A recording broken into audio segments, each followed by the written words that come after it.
Днес подаваме два сигнала към Главна прокуратура. Сигналите са свързани с наистина тежко престъпление, което е повторение от изследването на изборния процес, в който Конституционният съд установи, че има съхранение на изборни книжа, което не е по правилния начин. Какво се случва точно?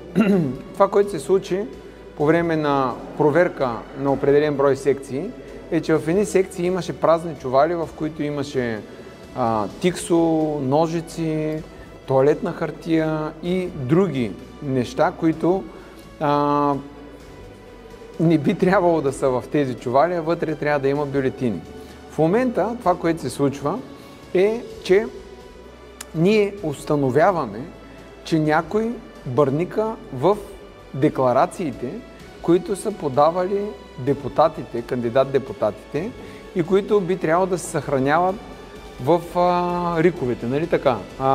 Там, където са подадени, където областните управители единствено трябва да имат достъп до тези книжа, е единствено под изрично изискване от ЦИК, които комисия от 3 човека да каже, да, тук трябва да проверим определени книжа. Какво се случва?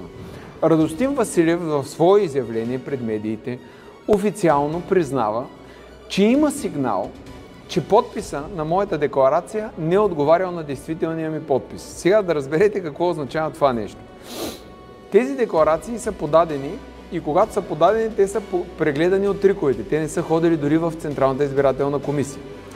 Те са съхранени на определени места, където трябва да се съхраняват и никой няма повече достъп до тях. Това, което казва Радостин Василев, е, че човек от Централната избирателна комисия е имал достъп до тези книжа, което е нерегламентиран достъп и показва, че вече изборните книжа, те не се съхраняват в тайна, а тези книжа някой има постоянен достъп до тях, което означава, може да се направи манипулация с тези книжа във всеки един момент.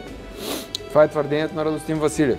И неговото твърдение е, че този човек е имал достъп и до мой подпис, за да може да установи, че този подпис не съответства на подписа на декларацията. Значи, помислете, ние говорим за човек, който има достъп и до мои лични данни, и до мои подписи, има достъп и до книжа, които би трябвало да се съхраняват по много специфичен начин и много високи мерки за сигурност.